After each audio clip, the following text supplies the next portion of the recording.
Welcome to Prime Time, a show for adults in the prime of life. I'm Susan Hoskins from the Princeton Senior Resource Center. We're a nonprofit organization providing programs and services to older adults, their families, and caregivers. We seek to educate people about current issues and connect you with the resources that you need. Visit us at the Suzanne Patterson Building behind Princeton Borough Hall or at Spruce Circle, or visit our website, which will be listed at the end of the show, www.princetonsenior.org. Today we're talking about Alzheimer's disease, and my guests are Barbara DeAngelis and Ken Zantz from the Greater New Jersey chapter of the Alzheimer's Association. Welcome. Thank you. Thank you. Nice to be here. Barbara's the coordinator of education and training, covering the Mercer, Somerset, Monmouth, Ocean, and Middlesex County. You must spend a lot of time on the road. I am. And Ken is Vice President for Development for the chapter. So I welcome both of you. And thought we probably ought to start just with the basics of what is Alzheimer's. Alzheimer's is a neurodegenerative disease.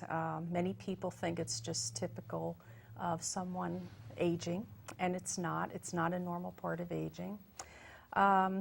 It is a very slowly moving disease. Some doctors feel it starts 15 to 20 years prior to any diagnosis, and it becomes very, very debilitating. There are 7 stages to the disease, but we break it down to beginning stages, mid stages, and then the end stages. And it could last 20 years. Yeah. Can you talk, I know that Alzheimer's is an important thing, and memory loss in general is important for us to talk about, because I read about things that say things like, 50% of people who live to the grand age of 85 or so do show some type of memory loss. And I know that there's a lot of fear about it. And that's one of the things that the Alzheimer's Association works to address. Yeah. Right? So let's talk a little bit about what the association does. Okay. Well, the association provides programs and services for people with Alzheimer's disease and their families. We have a telephone helpline that's available 24 hours a day, 7 days a week. We have support groups all over our service area, which are many times a first connection that someone makes to the Alzheimer's Association. We provide education and training both for family members in the community as well as for professionals who are working in the field with people with Alzheimer's disease. We have a respite assistance program that provides education, information about respite for the caregiver and how to access it in the community, as well as some financial assistance so that the caregiver can really sample respite and really see the value of it in helping them as a caregiver. We have a program called Medical Alert Plus Safe Return, which is an emergency identification program for people with Alzheimer's disease. So if they wander or have another emergency, they can be easily identified and returned to their place of residence. So that we do care consultation with families. So those are just some examples of the programs that are available through the Alzheimer's Association to assist not only the person with Alzheimer's disease, but certainly more likely, which is where most of our work is done, with their family caregivers. I think that's such an important point, because in my experience, so many people with Alzheimer's are still living at home, possibly living with family members, or family members stop in and check on them. But we're not talking about a population where the majority of people are living in some kind of residential care facility, right? Right. Yeah, families tell us all the time that they would, they'd much rather be able to care for their loved one at home for as long as possible. And of course that, as long as possible is different for every family. I think it's very much about your own emotional and financial resources when it comes to caring for someone with this disease. So a lot of our services, especially on the education side, are really geared to helping families do that. the more they understand the disease, I think the better they're able to manage the disease. So the education piece, the access to respite care really becomes vital for families.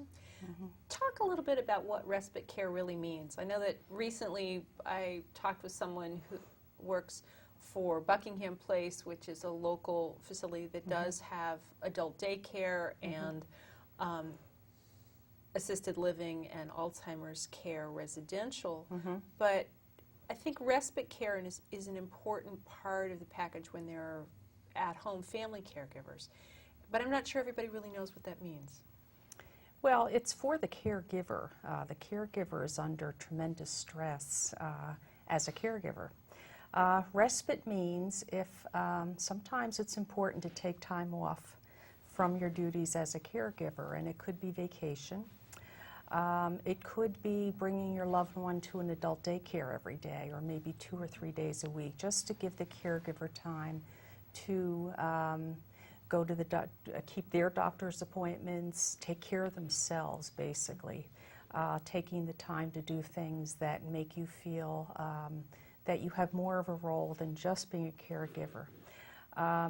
Being with friends is very important. Caregivers tend to sometimes become very isolated in their role as a caregiver. Because you feel like you have to be home watching. You know, will this person leave the house? Will the person leave the stove on? Yes. So you're constantly vigilant, and that's exhausting. It is. It's very emotionally exhausting. So respite care gives some relief to the caregiver. You mentioned adult daycare as one option for respite. So the care recipient might attend a day program. What are some of the other options for respite?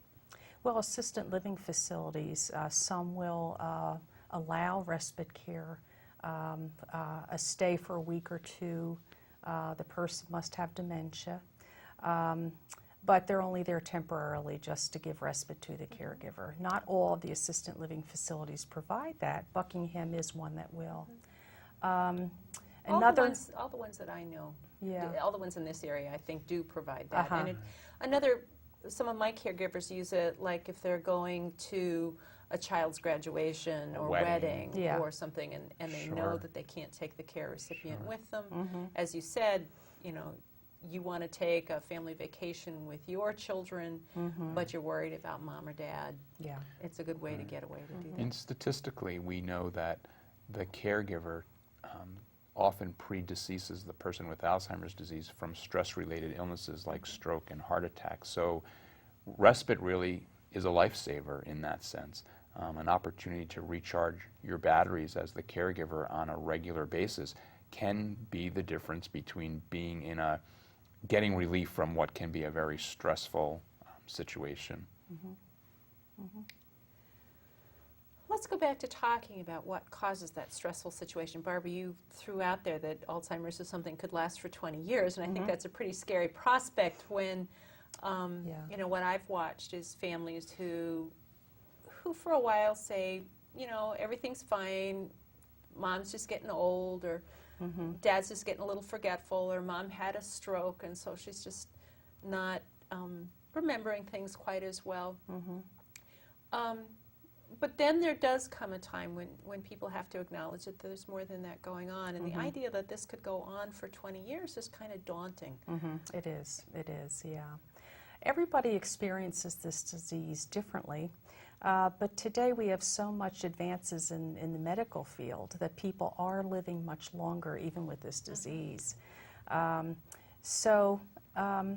the things that cause the stress for the caregiver is not just the length of time, it's also the guilt. A lot of times they feel guilty because at some point, sometimes they will have to put their loved one into an assisted living facility.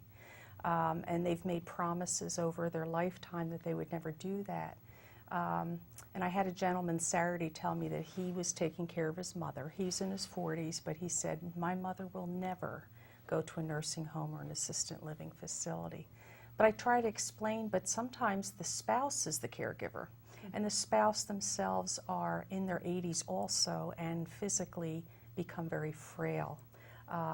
Their health does suffer from being a caregiver because of the emotional stress involved. But the other issue too is there can become some behavioral issues that become very, very difficult for the caregiver to deal with. There are some extremes, but most people with dementia will become aggressive sometimes.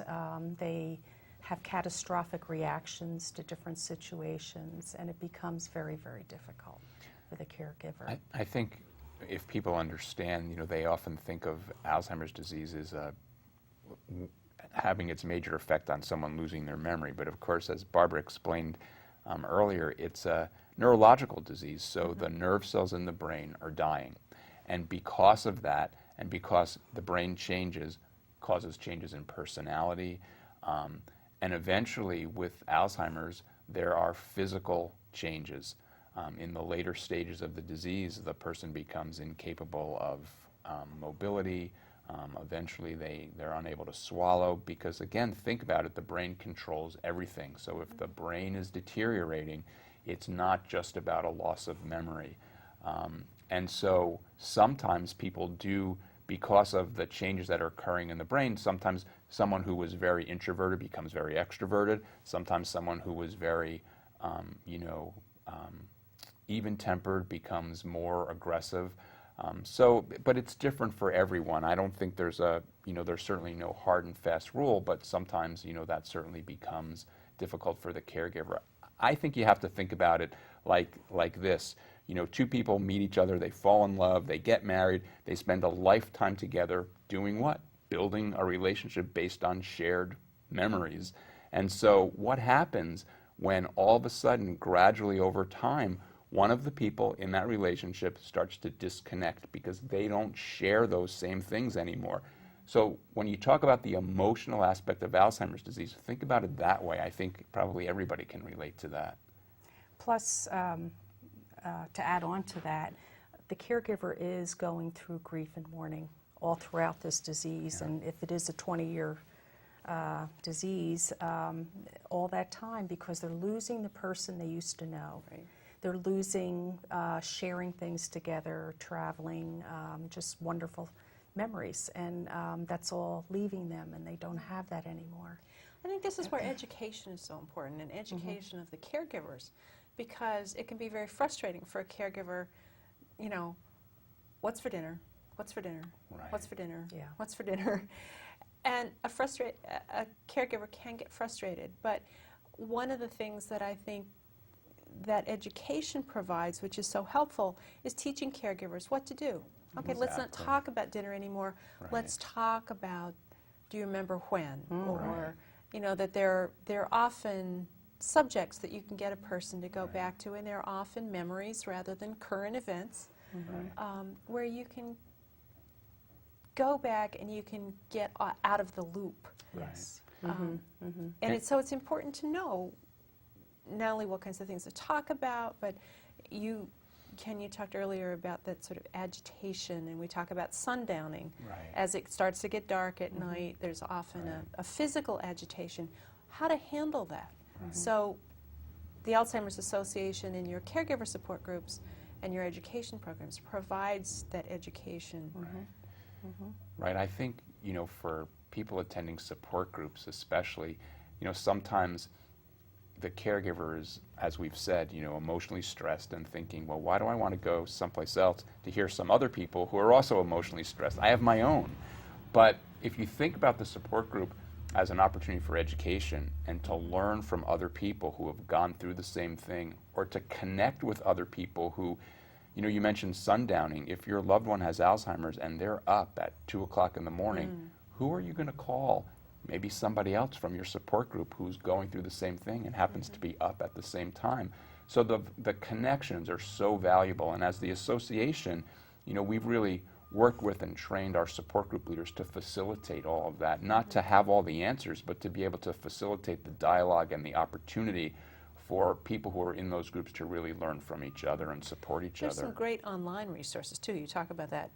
Who can I turn to at 2 o'clock in the morning? I do just recommend that if you go to an online support group, you go to one that's moderated by a professional, so that every response which is published has been screened by a professional, because Otherwise, you can get some sort of off-the-wall suggestions or emotional responses to what you're going through that aren't helpful. Sure. Also, part of our community education is it is about the caregiver, and one of the programs we do is learning how to communicate with someone with dementia, which is very different.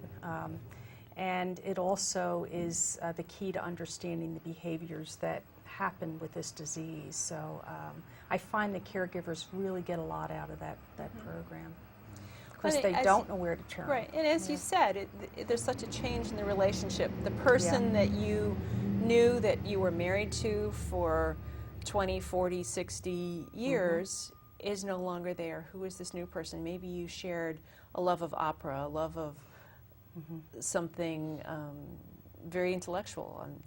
I work with a lot of people here in the Princeton community where the person that they're caring for now was a brilliant researcher, and to see that person struggling with something as simple as how to brush your teeth, how to put your pants on properly, is heartbreaking. It is. So is a parent not recognizing their child anymore. Yeah.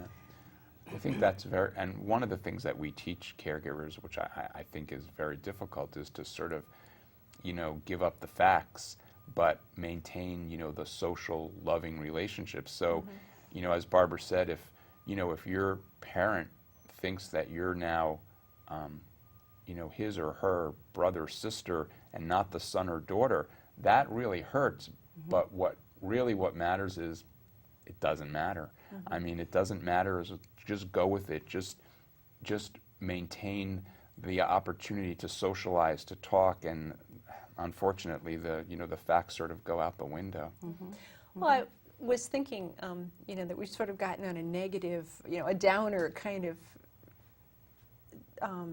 thread here, and I think that it is tough. I mean, I don't want to minimize how difficult it is, but I've also learned a lot from the caregivers that I work with about what an opportunity it is. An opportunity to spend time with that family member or that friend. I mean, we're not just talking about family members, it's neighbors, it's friends, but that gift of time and attention, and to know that you're helping that person through some very difficult, and for the care recipient, sometimes some very scary times. Right. Absolutely. The world is very frightening to the person with Alzheimer's, so they do need that support. And I've heard of children say that they really got to know their mother or father so much better as a caregiver. Yeah. I mean, it may have been that you weren't even living in the same town for the last 20 or 30 years, and now you have daily contact. So finding ways to see that as an opportunity. So one of the places where I think there's a lot of confusion is, how do you know when it's normal aging, memory loss? How do you know it's Alzheimer's? And Alzheimer's is not the only type of dementia. So how do we know one from another? What are some of the characteristics? So I'll let you run with that one. Okay. The different types of dementia, Alzheimer's being the most common form, 70% of dementias are Alzheimer's type. The second most common is vascular dementia, and the difference between the two is Alzheimer's develops very slowly over time, as I said before, where vascular dementia happens suddenly because it's caused by mini strokes and major strokes also. And a person will go along fine for a while, and then another drop, meaning there's another mini stroke going on. And then there's a Lewy body dementia, is the third most common form of dementia. And that's a little different than Alzheimer's because the person with Lewy body sleeps a lot, and it affects their limbs and their joints, which become stiff, Parkinsonian-like. And they have a lot more hallucinations than a person with Alzheimer's will. But all three have in common short-term memory loss. Where does Parkinson's fit in? Because a lot of the people currently attending my caregiver support group are dealing with Parkinson's, some of which is being manifest in the brain and some in other parts of the body. Yeah. About 40% of people with Parkinson's will develop a dementia later on in the disease. And it is that Lewy body type of dementia I was talking about. But not all people with Parkinson's disease do. So there's some of that memory loss as well as some physiological manifestations. And you had asked, you know, the difference between normal aging and dementia. I think the difference is behavior. You know, usually with dementia like Alzheimer's disease, we talk about memory changes that affect behavior. So we all have memory lapses, but we then get that aha moment and it comes back. So maybe as the brain ages, it takes you longer to remember something than it did 5 or 10 years earlier. With Alzheimer's, it's not only not remembering at all, but then when you, let's say, do find what you misplaced, you're not even sure what it's for. So, you know, I know we use the key example a lot, maybe because people misplace their keys all the time. I know I do. But when I find them, you know, it's buried on my desk or, you know, buried under a piece of paper, and I get them and I know what I'm supposed to use them for. But with Alzheimer's, if you find your keys and they're in the refrigerator or, you know, in an odd place, and then once you find them, you're not even sure what they're supposed to be used for, that's the difference between what I think is normal aging of the brain and dementia. So most of us in adulthood do have those moments. You know, you walk into a room and you go, why was I coming here? But if you go back to the room you started out in, you can go, oh yeah, that's right. I Exactly. needed a screwdriver or whatever, and then you can go on you know, Exactly. And about that's- your day. Oh that's yes, the key. I came down here for paper towels. Right. Yeah. And then you go back and go about your business, or you've forgotten a name, Right. but on the way home from the party you go, oh, it was Joe. Right. Yeah. And so those kinds of things just happen to all of us. Yeah. Right. It does. Right. Particularly when we're tired. So again, we can begin to notice things like, does it happen more often if we're tired? Does it happen more often if we're distracted? Those are some of the things that Cynthia has talked about in her work. What are the kinds of things like paying full, if I really know I need to remember this, am I giving it my full attention? If we can then succeed, we don't need to worry so much about it being a physiological memory loss. Sure, sure. Exactly. And stress, too, can also cause Right. people not to be focused on something, and that's why they can't remember. But I always tell people, if you remember later what you forgot, you're okay. Exactly. Well, we see that a lot in our caregivers too, don't we? Yes. Or in our own roles as caregivers, Yes. that when we're worried about our care recipient and we're trying to do our jobs and we're trying to take care of our kids and we're, you know, that, yeah, we forget stuff. Oh, sure, Sure. sure. It's a busy world. It certainly is. What kinds of things, is there anything that can be done to prevent Alzheimer's? There's no prevention. Researchers, though, many researchers have done lifestyle research, and many have come up with the same thing, and that is it's the diet, the food that you eat, exercise, social stimulation, and mental challenge. But it doesn't mean it prevents the disease. It just, if you're going to get it, it may just prolong it. You'll get it further down the road than you would have. But one of the diets they talk about is eating the Mediterranean way, which is very rich in vegetables and fruit, olive oil, red wine, only 1 glass a day though, nuts and seeds, and fish, and very little meat. Almost the same kinds of things that you would do for good heart health. Yes. You know, we really feel that, you know, what's good for your heart is good for your brain. And as Barbara said, it doesn't mean that if you do these things, you're definitely not going to get Alzheimer's disease. I mean, no one has been able to prove that. I mean, and there's no scientific evidence for that. But it certainly can't hurt to follow those kinds of diet patterns, exercise patterns, keep your mind active, keep yourself socially engaged. Those kinds of things obviously are important and can't hurt and are good for your overall health. Right. And those are the things that the Senior Resource Center is all about, Yes. is opportunities to be social, opportunities to be learning new things, engaging your brain, so it's not just receptive information sitting in front of a television, but engaging with other Yes. people and learning different kinds of things than what you already know, not doing the Yes. same Right. things, Uh-huh. and being physically engaged. Right. So all of those are a part of our helping people to stay brain healthy. Yes. Now, the Alzheimer's Association does play a role in research as well, does it not? We do. The association has a research program through which we identify on a national level priorities for research, and then put out RFPs, requests for proposals, and invite scientists in the field to submit applications for research grants that are then awarded by the Alzheimer's Association. A lot of the grants that the association provides are grants that really help at the basic building block level, things that we hope will be successful enough so that a larger research study can then be done by the National Institutes of Health, for example. I know the mouse model for Alzheimer's disease that's now used in so much of the Alzheimer's research was developed through an Alzheimer's Association grant. So that's an example of sort of a building block that is now being used, in studies all over. So, that kind of research is important, and research that attracts new scientists to the field of aging, because I think that we certainly don't have enough.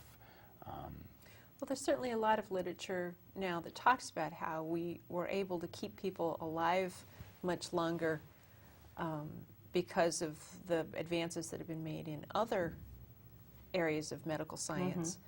But that does mean that more people are having memory loss problems because they are living into later years, and so we really need to. We're going to have some major public health issues if we don't Absolutely. find out more about what causes Alzheimer's and treatment. I guess we didn't talk about treatment either, so I should ask you, are there things, if a person is diagnosed with Alzheimer's or suspected Alzheimer's, is there treatment? There are 4 medications, Aricept, Namenda, Razidine, and Exelon. And what they do is they relieve the symptoms for a period of time, anywhere from 6 months to 2 years. Other than that, there's nothing. There are 55 drugs right now in clinical trials. Wow, that's a lot. And what they're focusing on is stopping the disease from progressing any further. And they're also working on a vaccine to give people to prevent them from getting the disease. But they're a ways off right now, but And they're a all lot of based, research. they're all based on, theories of what we think may be the cause of the disease, and of course, they're theories, so we don't know for sure. So it's, if the theories are wrong, then that, then they may not work either. So it's, we've learned a lot. I mean, the Alzheimer's Association as an organization is about 27, 28 years old. I mean, we're a very young organization. Most of what we know about the disease we really learned probably in the past 15 to 20 years. So we've made a lot of progress in understanding the disease, and I think if we can take that progress and continue at the same rate, we will come up with some cures, or at least opportunities to slow down the disease, and which can mean a lot in terms of quality of life for someone and for their family. And I know that the association does a whole lot in terms of education, and there is November, I believe, is National Alzheimer's Awareness Month, when all of us are working to increase the awareness throughout the country of what's going on. The Senior Resource Center is hosting a memory screening day on November 19th, which is through the Alzheimer's Foundation, separate from the Alzheimer's Association. But it's kind of a quick and easy indicator of some possible concerns, so that we can help people get to the resources. And do you want to talk about some of the things that you're doing? And then Well, November is National Alzheimer's Disease Awareness Month. It was first proclaimed such by President Reagan. And then in New Jersey, the first the first Monday in November is Alzheimer's Disease Awareness Day in New Jersey. So we're doing a lot of education programs. Not that we don't do them all through the year, but certainly more of a concentration in raising awareness about the disease. There are a number of candlelight vigils that are taking place early in the month, again, to raise awareness about the disease, to bring attention to the disease, to let our legislators know the importance of dealing with this disease, because as you said, Susan, it is, if it isn't already, it will be a public health epidemic. When you look at the statistics, the aging of our population, the fact that that the primary risk factor for Alzheimer's disease is age, we need to do something now, either to stop it in its tracks or certainly to slow it down. That's so important, and we have to wrap up. Thank you so much, Barbara and Ken, for being my guests today. There will be contact information at the end of the show if you want more information. So thank you so much. This has been Prime Time with Susan Hoskins.